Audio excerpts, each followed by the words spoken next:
अस्सलाम वालेकुम प्यारे दोस्तों। आज हम आपको शहंशाह बगदाद रहमतुल्लाह अलैहि और एक वीरान बस्ती के हिंदुओं से जुड़ा एक दिलचस्प वाकया सुनाने जा रहे हैं। उस हिंदुओं की बस्ती में सरकारे बगदाद के साथ क्या क्या हुआ और उन्होंने उस बस्ती के लिए क्या किया, आइए इस वीडियो में जानते हैं। शुरुआत करते हैं अल्लाह के नाम से, जो बड़ा मेहरबान और रहम करने वाला है। एक बार शहंशाह बगदाद रहमतुल्लाह अलैहि इस्लाम की तबलीग करने के लिए सफर पर निकले। आपके हाथ में एक खास लाठी थी जिसकी हकीकत किसी को मालूम नहीं थी। आप अपने शागिर्दों के साथ पैदल ही एक लंबा सफर तय कर रहे थे। इस सफर का मकसद था भटके हुए लोगों को सही राह दिखाना और जरूरतमंदों की मदद करना। आप अपने साथियों के साथ एक ऐसी जगह पहुंचे जो बिल्कुल वीरान थी। वहां न कोई पेड़ पौधे थे, न आबादी, और जमीन पूरी तरह बंजर थी। ऐसा लगता था जैसे उस जमीन पर कुछ भी उगाना नामुमकिन हो। लेकिन उस वीरान जगह में एक पेड़ खड़ा था। वह एक सूखा हुआ बेजान पीपल का दरख्त था जिसकी जड़ें जमीन से बाहर निकली हुई थीं। यह पेड़ बेशक सूखा हुआ था लेकिन गिरा नहीं था। उसके पास सूखी लकड़ियों का ढेर था, लेकिन यह पेड़ अपनी जगह मजबूती से खड़ा था, मानो हालात से हार मानने को तैयार ना हो। तभी आपके शागिर्दों में से एक ने कहा, हुजूर, यह पेड़ तो इतना सूखा हुआ है कि यहां कोई परिंदा तक आकर नहीं बैठता, लेकिन ये लोग कौन हैं जो इसके चारों ओर खड़े हैं? आपने ध्यान से देखा तो वहां कुछ हिंदू लोग खड़े थे जो उस सूखे पेड़ के चारों ओर दायरा बनाए हुए थे।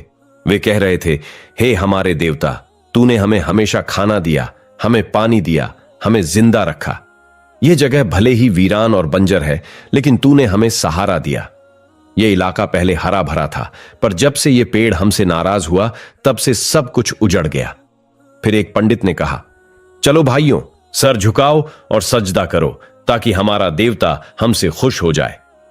आप और आपके साथी यह अजीब दृश्य देख रहे थे। यह सुनकर आपके शागिर्द से रहा नहीं गया। उसने कहा, हुजूर, ये लोग इस सूखे पेड़ के आगे सजदा क्यों कर रहे हैं और इसे अपना देवता क्यों मान रहे हैं? इनका तरीका न तो हमसे मिलता है और न ही मुसलमानों जैसा लगता है। आपने जवाब दिया, ये हिंदू लोग हैं, चलो देखते हैं कि माजरा क्या है। इसके बाद आप उस पंडित के पास गए जो सबसे बड़ा व्यक्ति मालूम होता था और जिसने सभी को पेड़ के आगे सजदा करने के लिए कहा था। आपने उससे पूछा, आप लोग कौन हैं और इस पेड़ के बारे में ऐसा क्यों कह रहे हैं? पंडित ने आपको ऊपर से नीचे तक देखा और डर के मारे 3-4 कदम पीछे हट गया। वह आपकी शख्सियत से हैरान था। चौड़ा सीना, ताकत से भरा शरीर, रोशन चेहरा और खूबसूरत कपड़े। जब आपने मुस्कुराते हुए सवाल किया तो आपकी मुस्कान ने उसके मन में सम्मान और डर दोनों पैदा कर दिया। उसने सोचा कि आपके जैसा रोबदार लेकिन अदब से भरा इंसान उसने पहले कभी नहीं देखा। वह समझ गया कि आप एक पहुंचे हुए बुजुर्ग हैं, लेकिन झुकने वाला वह भी नहीं था। खुद को संभालते हुए उसने कहा, हम इस पेड़ को अपना देवता मानते हैं। यह बहुत ताकतवर है। पहले यह पेड़ हरा भरा था और हमें जो भी चाहिए होता यह हमें देता था। यह इलाका जो अब सूना और बंजर दिखता है, कभी जिंदगी से भरा हुआ था। यहां लोग रहते थे, हर नस्ल के परिंदे चहचहाते थे, जानवर घूमते थे और हमारे घर यहीं पर बसे हुए थे। हमारे बड़ों ने यहीं से अपनी जिंदगी शुरू की थी। इस पेड़ की वजह से हमें हर जरूरत पूरी होती थी। चारों तरफ खुशहाली ही खुशहाली थी। फिर एक दिन यहां अचानक तबाही आ गई। एक काली आंधी ने सब कुछ उजाड़ दिया। हर चीज बर्बाद हो गई। लेकिन सबसे बड़ी विपत्ति तब आई जब हमारा यह देवता हमसे नाराज हो गया। इसके बाद पूरा इलाका सूख गया, वीरान हो गया और बंजर बन गया। हमारे देवता ने अपने पत्ते झाड़ने शुरू कर दिए। मेरे बाप दादा बताते थे कि जब यह पेड़ अपने पत्ते झाड़ने लगे तो इसका मतलब है कि यह हमसे नाराज है और यह तो हमारा देवता है जो हमसे खफा हो गया। हम इसे मनाने की हर मुमकिन कोशिश कर रहे हैं, लेकिन यह हमारी बात नहीं सुनता। तब आपके शागिर्द ने पूछा, तो तुम्हारे लोग अब कहां गए? पंडित ने जवाब दिया, यहां पानी की कमी हो गई थी। जानवर भूख और प्यास से मरने लगे थे। इसी कारण हमारे लोग यहां से चले गए। अब हम एक दूसरी बस्ती में रहते हैं जहां एक नदी थी। उसी नदी के पानी से हमारा गुजारा होता था, लेकिन अब वह नदी भी सूख चुकी है। हम बड़ी मुश्किलों से तपती गर्मी में रेत पर चलकर दूर के इलाके से पानी लाते हैं, पर अब हमारे लोग थक चुके हैं। बच्चे बीमार पड़ रहे हैं। जानवर चारा न मिलने से दूध नहीं दे रहे और भूख से मर रहे हैं। हमारे बड़े इस पेड़ को मुकद्दस और बरकती मानते थे। हमने इससे बहुत फायदे उठाए हैं। आपने उसकी बात को बीच में रोककर पूछा, तो तुम्हें क्या लगता है यह मुकद्दस और बरकती पेड़ अब तुम्हारे लिए क्या कर सकता है? पंडित बोला, यह पेड़ हमारे लिए बहुत कुछ कर सकता है। यह हमें वही देता था जो केवल एक देवता दे सकता है। इसलिए हमने जान लिया है कि यही दरख्त हमें जिंदगी देने वाला है, हमारी खुशियां लौटाने वाला है, हमारे दुखों को मिटाने वाला है और हमारी हर दुआ सुनने वाला है। यही कारण है कि हम इसे मनाने और इससे मदद मांगने में लगे हुए हैं। शायद ये हम पर रहम कर दे। आप रहमतुल्लाह अलैहि ने सबकी बातें सुनने के बाद कहा, यह पेड़ जिसके आगे तुम सर झुका रहे हो तुम्हें कुछ नहीं दे सकता। यह खुद मखलूक है, इसे भी किसी ने बनाया है, इसका भी एक खालिक है। सोचो यह तुम्हें जिंदगी कैसे दे सकता है? पंडित ने गुस्से में कहा, आप कैसी बातें कर रहे हैं? यह हमारा खुदा है। यह दरख्त हमें बीमारी से निजात देकर शिफा देता है। इसके अंदर से निकलने वाला पानी अमृत है और आप कहते हैं कि यह कुछ नहीं कर सकता। पंडित जिद पर अड़ गया। उसने यह तक नहीं सोचा कि आप कौन हैं। वह बोला, आप हमारी पूजा में रुकावट डाल रहे हैं और ऊपर से कहते हैं कि यह मुकद्दस पेड़ हमारा भला नहीं कर सकता। यह वही पेड़ है जिसने हम पर इतने एहसान किए हैं। मैं 80 साल का हो गया हूं और मेरे बुजुर्गों ने भी इसे माना है। पहले यह हरा भरा और खिला खिला था। अब जब यह सूख रहा है तो मैं इसे अपना खुदा ना मानूं? इसकी हिफाजत करना और इसका ख्याल रखना हमारा फर्ज है। आपने शांत स्वर में कहा, यह पेड़ सूख रहा है, यह खत्म हो रहा है और तुम इसकी हिफाजत कर रहे हो। इसे पानी देकर फिर से जान देने की कोशिश कर रहे हो। अगर यह तुम्हारा खुदा होता तो इसे तुम्हारी हिफाजत करनी चाहिए थी। सोचो, जिसने तुम्हें बनाया है वही तुम्हारी रक्षा करता है। वह तुम्हें संवारता है। जब तुम बिगड़ते हो तो वही तुम्हें ठीक करता है और वह कभी खत्म नहीं हो सकता। याद रखो, जो चीज खत्म हो सकती है वह कभी खुदा नहीं हो सकती। इसीलिए तुम उससे मांगो जो सब कुछ देने वाला है, जो हमेशा से है और हमेशा रहेगा, जो शुरुआत से है और अंत तक रहेगा। पंडित ने कहा, वह कौन है जिसके बारे में आप बात कर रहे हैं? हमें तो हमेशा से यही दरख्त पालता आया है। हमने इसी को अपना खुदा माना है और मानते रहेंगे। शहनशाह बगदाद ने गुस्से में कहा, यह गलत है। तुम उससे मांगो जो सबको पालने वाला है। वह न सोता है न थकता है। वह कभी हमसे बेखबर नहीं होता। न वह इंसान जैसा है न दरख्त या जानवर जैसा। वह अल्लाह है, उसकी बराबरी कोई नहीं कर सकता। पंडित आपकी बात समझने को तैयार नहीं था। वह आपके शब्दों से खौफजदा था। हालांकि उसके आसपास के लोग आपकी बातों पर ध्यान देने लगे। पंडित ने जिद करते हुए फिर कहा, हम तो इस दरख्त से ही मांगेंगे, यही हमारा खुदा है। तब आप बोले, अच्छा, किसी ऐसे इंसान को बुलाओ जो इस पेड़ से बात कर सके, शायद वह उसकी बात मान ले। पंडित ने कहा, ऐसा कोई इंसान कहां मिलेगा? मैं जो इस सबका सबसे बुजुर्ग हूं, इसने मेरी नहीं सुनी। फिर ऐसा कौन होगा जिसकी यह बात मानेगा? आपने जवाब दिया, अगर मैं इससे बात करूं तो तुम्हें बुरा तो नहीं लगेगा? पंडित, जो पहले से ही आपसे नाराज था, बोला, आप कौन होते हैं? यह आपकी बात क्यों मानेगा? आपने कहा, मैं कौन हूं इससे फर्क नहीं पड़ता। मुझे इसकी नाराजगी की वजह जानने दो, शायद मैं इसे मना सकूं। पंडित ने आपको रोकने की कोशिश की, लेकिन उसके थके हुए साथी बोले, आप कोशिश करें। अगर आपने इस पेड़ को मना लिया तो हम आपकी बात मानेंगे। आपने मुस्कुराते हुए कहा, ठीक है, लेकिन पहले मुझे नमाज पढ़ने दो। सब हैरानी से आपको देखने लगे, सोच रहे थे कि आखिर नमाज क्या है। आपने उन सभी के सामने नमाज की नियत की और कुछ समय तक नमाज पढ़ी। फिर अल्लाह ताला से दुआ की, या रब्बे दो आलम, तेरा कर्म हर जगह चलता है, तू हर जगह है, तेरा अस्तित्व हर जगह है, तू सीमाओं से परे है, तेरी कोई सीमा नहीं। हर पेड़ को तू उगाता है, खिलाता है, फल देता है और पानी प्रदान करता है। तू ही है जो तेरे दीन को जीवन देने के लिए जिम्मेदार है। हमने यह सफर इसलिए शुरू किया है ताकि तेरा दीन हमेशा जिंदा और ऊंचा रहे। मैं तुझसे दुआ करता हूं उस इस्लाम के लिए जिसे तेरे प्रिय नबी सल्लल्लाहु अलैहि वसल्लम ने अपने मजबूत कंधों पर उठाया और उसे संभाला। या अल्लाह, इस्लाम को हमेशा ऊंचा रखना। या रब्बे दो आलम, लोगों को शिर्क से बचा ले। ये दरख्त तुझसे मांग रहा है जो खुद तुझसे मांगता है। ये पेड़ भी तेरी बनाई हुई मखलूक है जिसे तूने ही जीवन दिया है।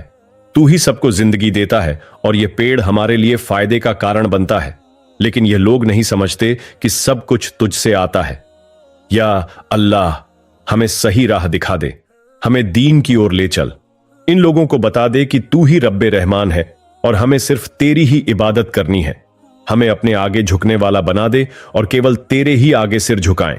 हम तेरे आगे दुआ मांगते हैं, हमें अपनी रहमत अता कर दे रब्बे रहीम। फिर आपने उठकर पंडित से कहा, गौर से देखो मैंने किससे दुआ मांगी। पंडित ने कहा, मुझे कोई नजर नहीं आ रहा। आपने उस दरख्त से ही मांगा होगा, हम भी उसी से मांग रहे हैं। आप मुस्कुराए और कहा, अब भी क्यों नहीं समझते? जानकर भी अनजान बन रहे हो। मैं उससे मांग रहा हूं जो एक है, जिसे कोई शरीक नहीं कर सकता।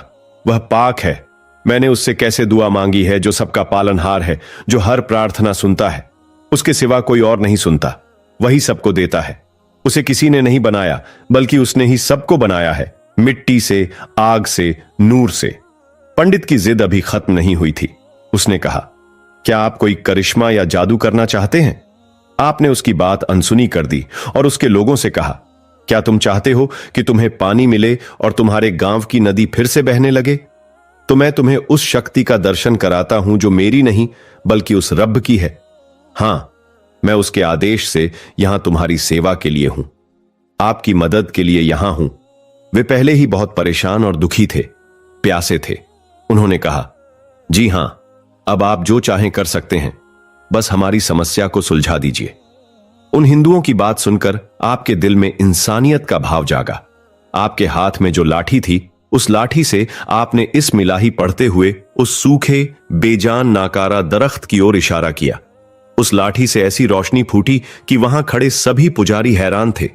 बिना किसी बात के सिर्फ इशारे से नूर की किरण पड़ते ही वह दरख्त हरा भरा हो गया, जैसे ऐसा कभी था ही नहीं। इतना ही नहीं, जल्दी ही उस पेड़ के करीब जो सूखी नदी थी, उसमें भी पानी आ गया। पानी की एक साफ शफाफ नदी दरख्त के आसपास बहने लगी। सब पुजारी यह समझने में असमर्थ थे कि यह कैसे संभव हुआ। आपने कहा, जाओ अच्छे से पानी पियो, बरसों की प्यास बुझाओ। बीमार लोग ठीक होने लगे, जो चल नहीं सकते थे वे चलने लगे, जिनके शरीर पर घाव थे वे भर गए। कुछ ही समय में वह वीरान इलाका हरा भरा हो गया। खेत खलियान उठे और वह जगह जो दशकों से बंजर थी, मिनटों में एक घना जंगल बन गई। प्यासे लोग जब पानी पी चुके तो कहने लगे, हमने तो कभी इतना मीठा और स्वादिष्ट पानी नहीं पिया है। हमने तो पहले इस दरख्त के पास इस तरह से पानी की नदी बहते नहीं देखी। ये कैसा पानी है और कहां से आया है?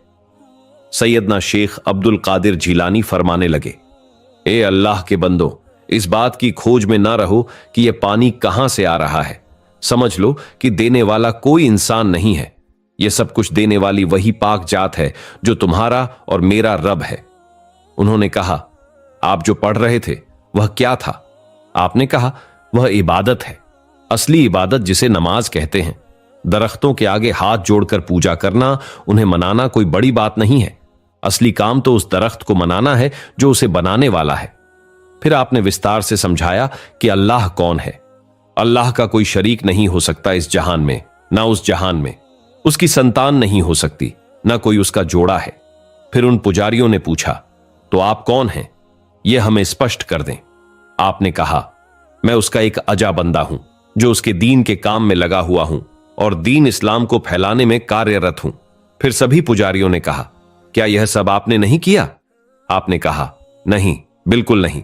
अल्लाह ताला ने मेरे हाथों से यह काम करवाया है, लेकिन हाथ तो उसी का है। अल्लाह ताला ने मेरी दुआ सुनी है, लेकिन वह सुनने वाला वही है। अगर तुम उसकी असलियत को समझ गए होते तो कभी भी सजदे में सिर नहीं उठाते। तुम्हें अपने रब के सिवा कुछ भी दिखाई नहीं देता। वह दिलों में बसता है और आत्मा में उतरता है। वह पाक है हर बुराई और कमी से। वह सभी लोग अभी भी स्तब्ध थे कि सूखे तालाब से अचानक पानी की नदी कैसे फूट पड़ी। पूरा क्षेत्र जलमग्न हो गया है। ऐसा पहले कभी हमारे किसी धार्मिक गुरु ने नहीं बताया और न ही सुना। आपने कहा, उस अल्लाह ताला ने अपने हुक्म से यहां पानी भेजा है।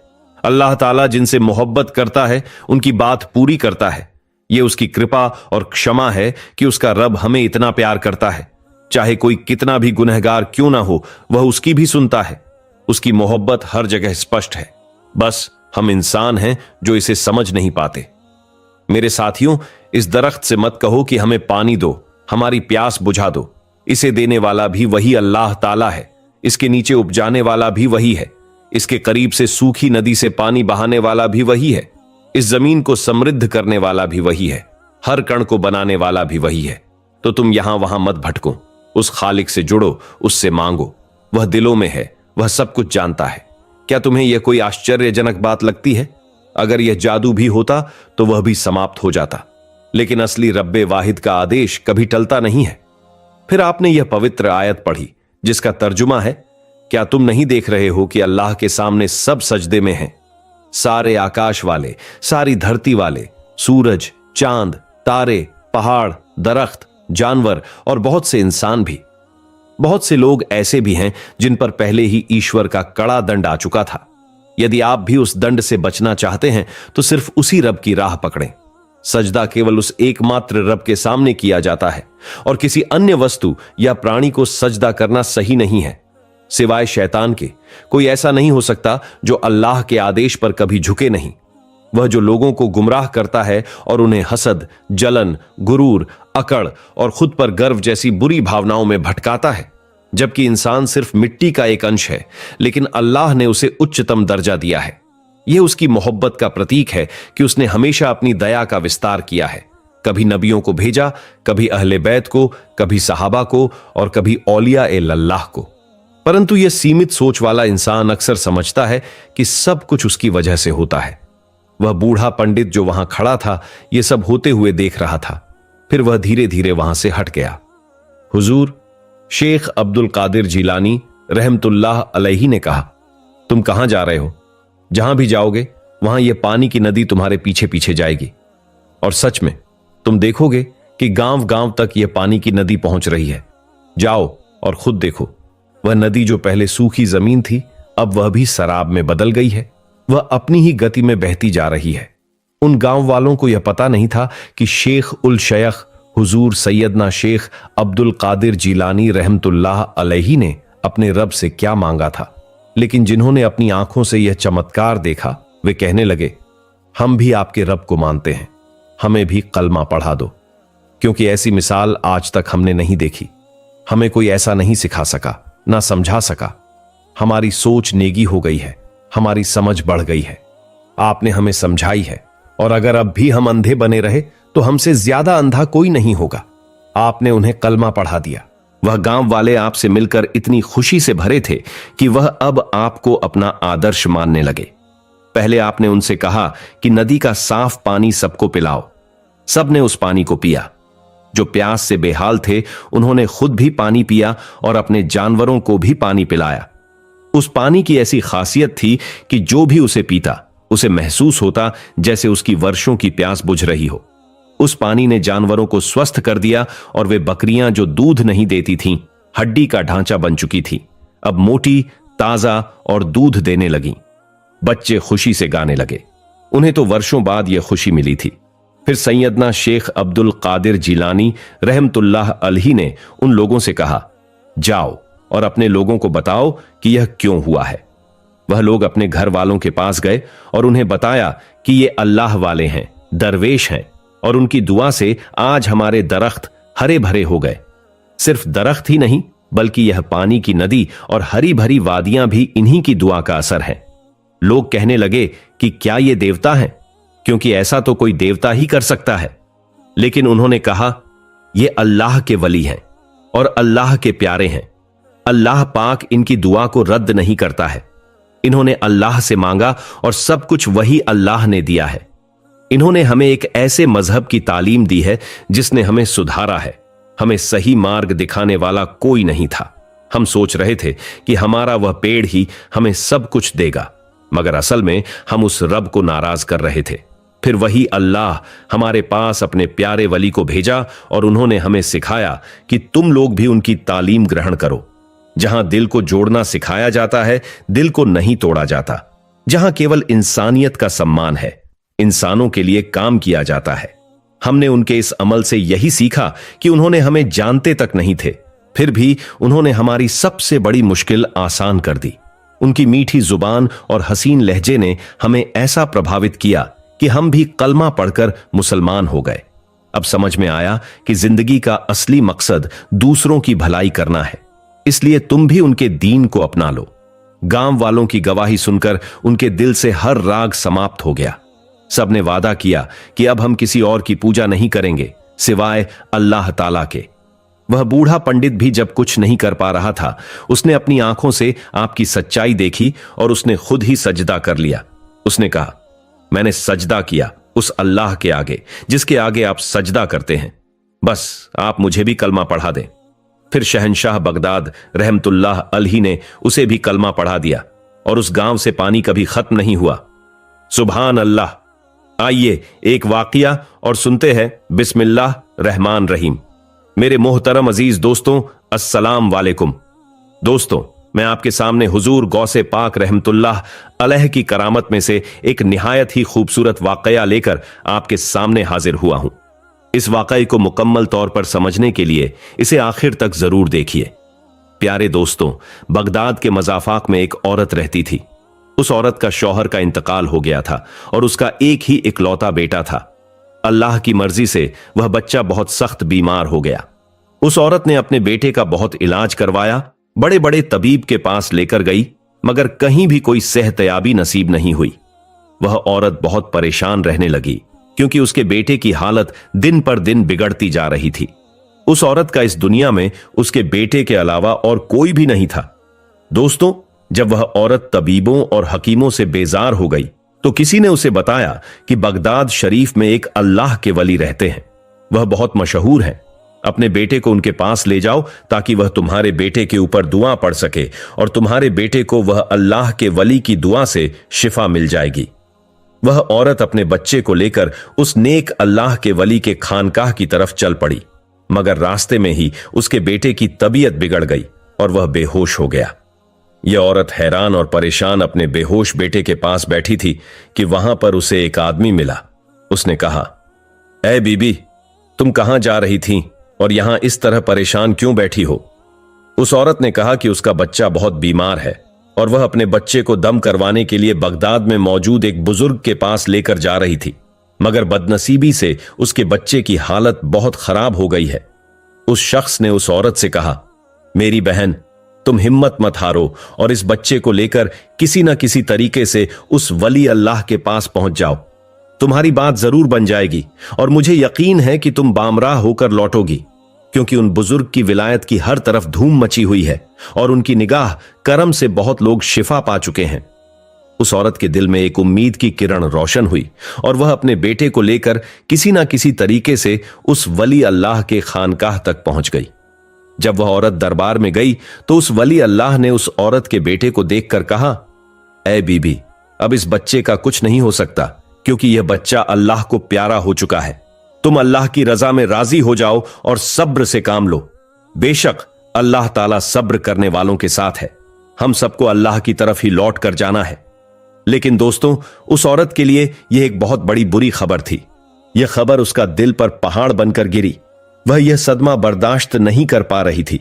वह परेशानी के आलम में चीखती चिल्लाती और रोती हुई खानकाह के बाहर निकली। दोस्तों, उसी वक्त एक बहुत प्यारा और पुरानी सूरत वाला बच्चा उस औरत के पास आया। उसने औरत से रोने का सबब पूछा। औरत ने बच्चे से कहा, ऐ नूरानी सूरत वाले बच्चे, तुम्हारा क्या नाम है? उस बच्चे ने कहा, मेरा नाम अब्दुल कादिर है और मैं जिलान से यहां दीन की तालीम हासिल करने के लिए आया हूं। आप बताइए कि आप क्यों रंजीदा खड़ी हैं? वह औरत उस बच्चे को गमजदा होकर अपना सारा मांजरा बता देती है। वह कहती है कि कैसे उसका बच्चा बीमार हुआ और कैसे वह एक बुजुर्ग के पास अपने बेटे को लेकर पहुंची ताकि उनकी दुआ से उसे शिफा मिल जाए, मगर उन तक पहुंचने से पहले ही उसका बच्चा रास्ते में ही दम तोड़ गया और बीमारी ने उसकी जान ले ली। वह औरत रोते जा रही थी और उस नूरानी सूरत वाले बच्चे से रोते हुए कहने लगी कि अब मैं अपने बच्चे के बगैर कैसे जिंदा रहूंगी। उस खातून की यह दुख भरी हालात देखकर और उसकी यह गमजदा गुफ्तगू सुनकर उस बच्चे अब्दुल कादिर जिलानी, जिसे बाद में दुनिया ने हुजूर गौस आजम रहमतुल्लाह अल के नाम से पहचाना, आपको बहुत रंज पहुंचा। आपने अपनी रहमत भरी जबान से ये अल्फाज अदा किए कि ए मोहतरमा, आपका बेटा तो मरा ही नहीं है, बल्कि देखिए तो वह जिंदा है, और यह देखो वह हरकत भी कर रहा है। वह दुख भरी मां हैरत के साथ गौसे पाक रहमतुल्लाह अल को देखती रह गई। फिर दूसरी जानिब अपने बच्चे को देखा तो उसके बच्चे की लाश में हरकत पैदा हुई। जब उस औरत ने गौर से देखा तो उसके बेटे की सांसें भी चलना शुरू हो गई थीं, माशा अल्लाह, और वह बच्चा अपने हाथ पैर भी हिलाने लग गया था। दोस्तों, जब उस औरत को यकीन हो गया कि उसका मरा हुआ बेटा जिंदा हो गया है, तो उस औरत ने उस नन्हे मुंहे गौसे पाक रहमतुल्लाह अल से पूछा, क्या आप रहमतुल्लाह अल ने मेरे बच्चे को जिंदा किया है? यह तो मुर्दा हो गया था और उसकी सांसें मेरे सामने ही टूट चुकी थीं, उसके सामने ही दम तोड़ा था। यह कैसे मुमकिन है कि यह दोबारा जिंदा हो गया है? कैसे उसकी सांसें बहाल हो गई हैं? तो हुजूर गौसे पाक रहमतुल्लाह अल ने फरमाया, अल्लाह ताला के हुक्म से यह बच्चा जिंदा हो गया है। आपका गम देखकर मुझको बर्दाश्त नहीं हुआ, तो बस मैंने अल्लाह ताला से दुआ की कि ऐ रब्बे करीम, इस दुखियारी मां के सीने की आग को बुझा दे। यह अपने बच्चे की जुदाई से तड़प रही है। या अल्लाह, तू इसे खुशी दे दे। तू सब कुछ कर सकता है। तू तमाम जहानों का मालिक है। तू तमाम जहानों पर कर्म फरमाने वाला है। तेरे यहां कोई बात नामुमकिन नहीं है। ऐ मेरे अल्लाह, दुआ से तो तकदीर भी बदल जाती है। मैं अब्दुल कादिर तुझसे दुआ कर रहा हूं, अगर तू चाहे तो इसकी खुशियां इसे लौटा दे। ऐ मेरी बूढ़ी अम्मा, यह दुआ मैंने अल्लाह ताला से की और अल्लाह ताला ने मेरी दुआ को कबूल कर ली, और अब आपका बेटा आपके हाथ में सही सलामत है। देखिए किस तरह खुश और सेहतमंद है। इसकी बीमारी भी दूर हो गई है। दोस्तों, इसी अनान में वही बुजुर्ग जो अंदर मौजूद थे और जिन्होंने उस खातून को वापस भिजवा दिया था, वो दौड़ते हुए बाहर आ गए और उस औरत के मुर्दे बच्चे को जिंदा देखकर वो मामले की इनायत को समझ गए और गौसे पाक रहमतुल्लाह अलैह की तरफ मुतवज्जह होकर कहने लगे, यह बच्चा तो मर चुका था। तुमने अल्लाह ताला से दुआ की तो देखो, यह बच्चा फिर से जिंदा हो गया। तुम ऐसा क्यों कर रहे हो? लोग तो इस बात को हरगिज नहीं मानेंगे। तुम क्यों अभी से अपने जलवे दिखा रहे हो? यह कहकर वह बुजुर्ग गौसे पाक रहमतुल्लाह अल के पीछे दौड़े। उनके हाथ में छड़ी थी, जो वे मारने के लिए नहीं बल्कि डराने के लिए थी। वह रहमतुल्लाह अलैह के पीछे दौड़ने लगे। दोस्तों, नन्हे मुन्ने गौसे पाक रहमतुल्लाह अलैह भी उनको देखकर मुस्कुराते जा रहे थे और आगे तेज तेज भागते भी जा रहे थे कि आगे रास्ते में एक बहुत बड़ा कब्रिस्तान आया, जहां पर बेशुमार खबरें थीं। उन खबरों के दरमियान से गुजरते हुए गौसे पाक रहमतुल्लाह अल हंसते हुए कहना शुरू कर दिया, ऐ खबर वालों, मुझे बचाओ। यह बात सुनकर वह बुजुर्ग हैरत में पड़ गए और वहीं रुक गए। वह हैरानी के आलम में कमसन गौसे पाक रहमतुल्लाह अल का कमाल देख रहे थे, जिनके कहने से तमाम कब्र वालों, मुझे बचाओ, कब्रिस्तान के मुर्दे यह सुनकर अपनी अपनी खबरों को फाड़कर बाहर आकर खड़े हो गए थे और आप रहमतुल्लाह अल की डाल बन गए थे। दोस्तों, गौसे पाक रहमतुल्लाह अल दिल फरेब अंदाज में मुस्कुराते हुए उन बुजुर्ग को देखने लग गए और वह बुजुर्ग हैरत के साथ आप रहमतुल्लाह अल को कहने लगे, बेटा, हम आपके रुतबे को तक नहीं पहुंच सकते। आप गौस आजम बनने वाले हैं, इसीलिए आपकी मर्जी के आगे अपना सिर तस्लीम करते हैं। हम जानते हैं कि आप रहमतुल्लाह अल कौन सी हस्ती हैं। मुस्तकबिल में आपसे हुजूर पाक सल्लल्लाहु ताला अलैहि वसल्लम ने आपसे दीन का कौन कौन सा काम लेना है, लेकिन हम तो सिर्फ आपसे इतना कह रहे थे कि मेरे बच्चे अभी से अपनी करामत ना दिखाइए, क्योंकि लोग इस बात पर यकीन नहीं करेंगे, बल्कि वह तुम्हारी जात पर उंगलियां उठाएंगे और तुम्हारे लिए अपने दिल में बोझ और हसद रखेंगे। दोस्तों, जब उस बुजुर्ग ने प्यार से आप रहमतुल्लाह अल को समझाया तो आपने तमाम मुर्दों को हुक्म दिया कि वह वापस अपनी खबरों में चले जाएं, और वह मुर्दे आपका हुक्म मानकर अपनी खबरों में वापस चले गए। माशा अल्लाह, सुभान अल्लाह। तो मेरे प्यारे दोस्तों, यह प्यारा सा वाकया यहीं पर खत्म होता है। आपको कैसा लगा? कमेंट बॉक्स में जरूर बताइए।